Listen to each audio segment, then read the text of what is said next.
Ibu Bapak, saudara-saudariku yang dikasihi oleh Tuhan, Shalom.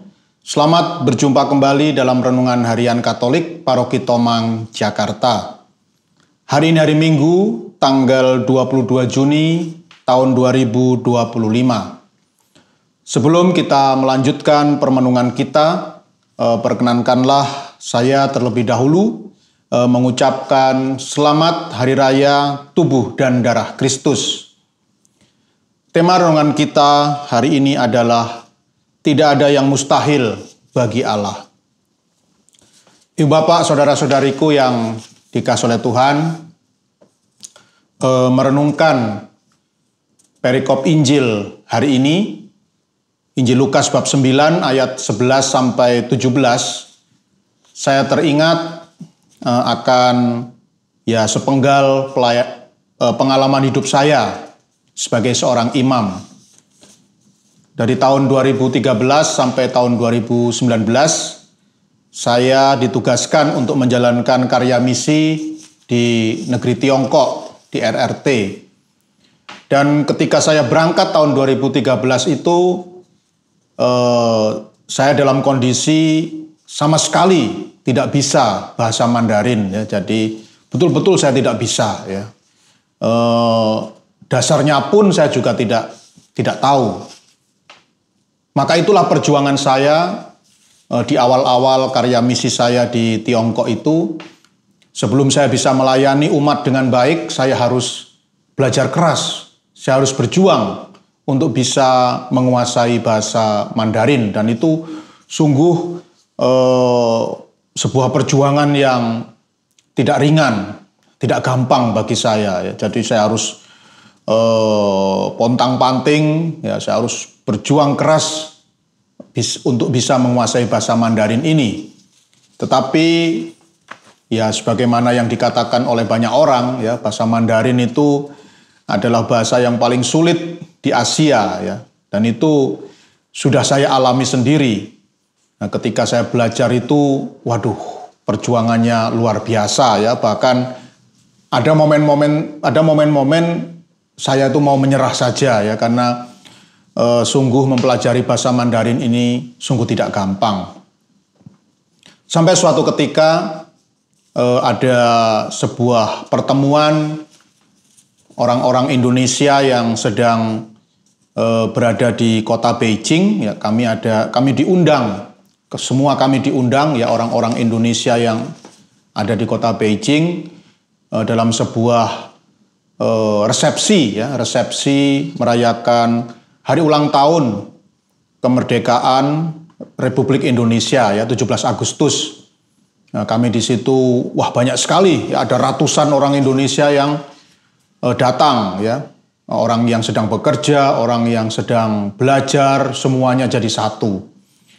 Dan dalam kesempatan itu saya berkenalan dengan seorang bapak, ya, dia orang Indonesia, dan dia adalah seorang dosen yang mengajar bahasa Indonesia di sebuah universitas yang sangat terkenal di kota Beijing.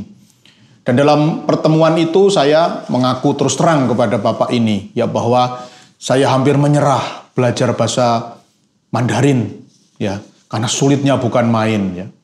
Kemudian bapak ini memberikan satu solusi kepada saya. Dia berkata bahwa di rumahnya itu setiap hari Senin dan Kamis itu berkumpullah, ya. Jadi bapak ini punya sebuah klub, ya, klub belajar bahasa Mandarin, ya, dan berkumpulnya setiap hari Senin dan Kamis. Dan klub ini isinya adalah, atau anggota-anggotanya adalah mahasiswa-mahasiswi yang mendapatkan beasiswa untuk belajar di kota Beijing yang baru datang, ya, jadi masih fresh, masih baru datang, dan mereka bahasa Mandarinnya juga belum terlalu baik, ya. Nah, mungkin masih lebih baik saya, ya, karena waktu itu saya sudah 1 tahun belajar bahasa Mandarin, sedangkan mahasiswa-mahasiswi Indonesia ini baru seminggu 2 minggu, ya, datang ke negeri Tiongkok, ya. Bahasa Mandarinnya sungguh-sungguh, ya, belum baik ya, masih jauh. Dan Bapak ini menawarkan kepada saya bagaimana kalau setiap hari Senin dan Kamis Romo datang ke rumah saya, ke apartemen saya, lalu membantu saya mengajar anak-anak Indonesia yang baru datang ke negeri Tiongkok ini bahasa Mandarin, ya, supaya mereka bisa cepat menguasai bahasa Mandarin. Nah, tentu saja bagi saya ini sebuah ajakan yang sangat aneh ya. Waktu itu saya merasa sangat aneh ya, bagaimana saya yang penguasaan bahasa Mandarinnya sangat miskin ya, saya yang bahasa Mandarinnya masih jauh ya, masih nggak ada apa-apanya, kok disuruh mengajar anak-anak Indonesia bahasa Mandarin ya. Ini kan bagi saya sangat aneh ya waktu itu ya. Dan saya langsung protes kepada Bapak itu ya, Pak, ini nggak mungkin Pak. Saya sendiri ini bahasa Mandarinnya buruk ya. Saya sendiri bahasa Mandarin saya itu masih jelek ya.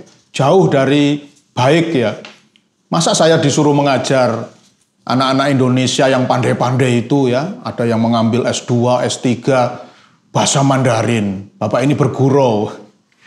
Tapi Bapak ini pun berkata kepada saya, Romo, saya ini seorang ahli linguistik, saya ini seorang ahli bahasa. Saya yakin kalau Romo mau memberi diri, mengajar bahasa Mandarin anak-anak Indonesia di klub saya setiap Senin dan Kamis, saya yakin itu akan sangat membantu, akan sangat berguna bagi Romo yang juga sedang berjuang mempelajari bahasa Mandarin.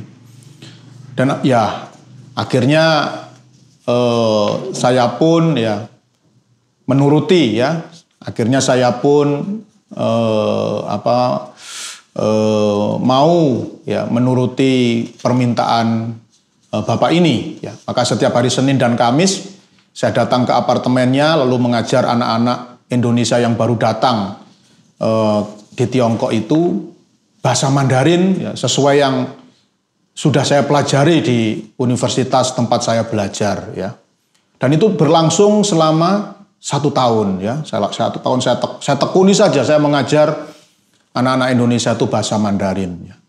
Ketika hal itu sudah saya jalankan ya, sudah saya sudah saya lakukan selama 2 tahun, memang harus saya akui ya. Jadi dari kegiatan mengajar bahasa Mandarin anak-anak yang belum bisa bahasa Mandarin ini, akhirnya saya merasakan dalam diri saya ada kemajuan yang pesat ya, dan sungguh kemajuan itu bagi saya sangat mengagumkan ya, bagi saya sendiri sangat mengagumkan ya. Saya masih ingat baru 2 tahun saya belajar bahasa Mandarin, saya sudah bisa bertengkar dengan seorang sopir taksi yang menipu saya ya. Jadi sopir taksi ini di kota Beijing ini menipu saya tahu ya. Jadi dari bandara ke apartemen saya itu sangat dekat ya. Nah, itu kalau biasanya ongkosnya cuma 100 yuan ya. Tapi karena sopir taksi ini tidak jujur, dia putar-putarkan saya ya. Jadi dia ini sengaja ya, pura-pura bingung, pura-pura tidak tahu, dia putar-putar di kota Beijing ini sampai saya lihat argometernya sudah 400 yuan ya. Nah, ini sudah nggak benar. Maka saya pun minta berhenti, saya mau melanjutkan dengan bus kota saja yang lebih murah ya. Tapi sebelum itu ya, sebelum taksi berhenti terjadilah pertengkaran yang sangat seru ya antara saya dengan sopir taksi itu. Dan saya menjadi heran waktu itu ya. Baru 2 tahun saya belajar bahasa Mandarin, kok sekarang sudah bisa bertengkar dengan sopir taksi yang seorang Tiongkok ya, seorang native speaker, seorang warga lokal kota Beijing. Nah, itu pada saat itulah saya tersadar ya bahwa ternyata terjadi sesuatu yang luar biasa di dalam diri saya. Dan semuanya ini bisa terjadi karena saya mau memberi diri ya, dari segala keterbatasan saya, dari segala kelemahan saya ya. Memang betul saya juga bahasa Mandarin saya waktu itu tidak terlalu baik, tapi saya mau menuruti satu nasihat ya dari seorang bapak dosen bahasa Indonesia di sebuah universitas ternama di Beijing untuk mengajar bahasa Mandarin. Orang yang bahasa Mandarinnya jelek diminta untuk mengajar bahasa Mandarin kepada orang lain, ya. Dan itu yang saya lakukan selama 2 tahun dan ternyata hasilnya luar biasa, ya. Dan ini sungguh saya syukuri di dalam hidup Anda. Maka setelah saya renungkan, saya mendapatkan satu kesimpulan, ya, bahwa semakin banyak, ya, semakin kita mau memberi diri kepada orang lain, ya, semakin kita mau memberi diri kepada orang lain, maka pada saat yang sama kita menerima lebih banyak dari yang kita berikan. Nah, itulah yang namanya mujizat, ya. Kita memberi sedikit, tetapi kita menerima berlipat-lipat lebih banyak, ya, dari apa yang kita berikan. Nah, Ibu Bapak, Saudara-saudari yang dikasihi oleh Tuhan, dalam Injil Lukas bab 9 ayat 11 sampai 17 yang dibacakan dalam perayaan Ekaristi hari ini, dikisahkan sebuah kisah yang sangat terkenal, ya, dalam iman kita, yaitu kisah penggandaan roti. Nah, semua kita pasti hafal dengan cerita ini, ya. Jadi ketika Tuhan Yesus sedang mengajar, Tuhan Yesus tersadar bahwa orang-orang yang sedang mendengarkan pengajarannya itu tidak punya makanan, ya, kehabisan makanan, dan mereka berada dalam situasi yang kritis, ya, yaitu situasi kelaparan. Lalu para murid juga tahu, ya, para rasul juga tahu, dan para murid ini melaporkan situasi yang buruk ini kepada Tuhan Yesus, dan mereka juga memberikan satu usulan kepada Tuhan Yesus supaya menyuruh orang-orang yang jumlahnya ribuan itu untuk membeli makanan di desa-desa, ya, untuk mencari makanan di desa-desa. Tapi apa kata Tuhan Yesus? Menanggapi usulan dari para rasul ini, Tuhan Yesus berkata, Tuhan Yesus bersabda, kamu harus memberi mereka makan. Kamu harus memberi mereka makan. Jadi Tuhan Yesus menolak usulan para murid supaya menyuruh orang-orang yang ribuan jumlahnya itu yang sedang mendengarkan pengajaran Tuhan Yesus untuk pergi dan mencari makan sendiri-sendiri, ya, di desa-desa desa-desa sekitar tempat itu, ya. Tapi Tuhan Yesus menolak dan dengan tegas mengatakan, kamu yang harus memberi mereka makan. Tentu saja apa yang dikatakan Tuhan Yesus ini adalah sebuah kesulitan bagi para murid, ya. Karena apa? Karena para murid juga tidak membawa bekal yang terlalu banyak, ya. Bagaimana mungkin mereka yang hanya memiliki 5 roti dan 2 ikan, ya, jadi ya hanya bekal itu yang dimiliki oleh para murid, ya, oleh para rasul. 5 roti dan 2 ikan, ya. Tentu mereka berpikir, bagaimana mungkin hanya dengan 5 roti dan 2 ikan bisa memberi makan begitu banyak orang, ya, yang jumlahnya ribuan itu. Ya, dikatakan laki-lakinya saja itu 5.000, ya, 5.000 orang, belum anak-anak dan perempuan, ya, tentu lebih banyak lagi.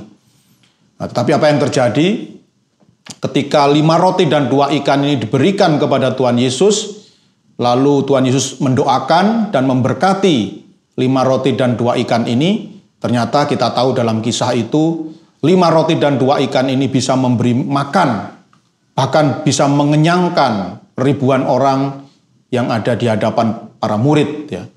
Dan bahkan dikisahkan masih sisa, ya, masih sisa 12 bakul, ya. Jadi kita bisa menyimpulkan ribuan orang itu pasti kenyang, ya, pasti kenyang, ya.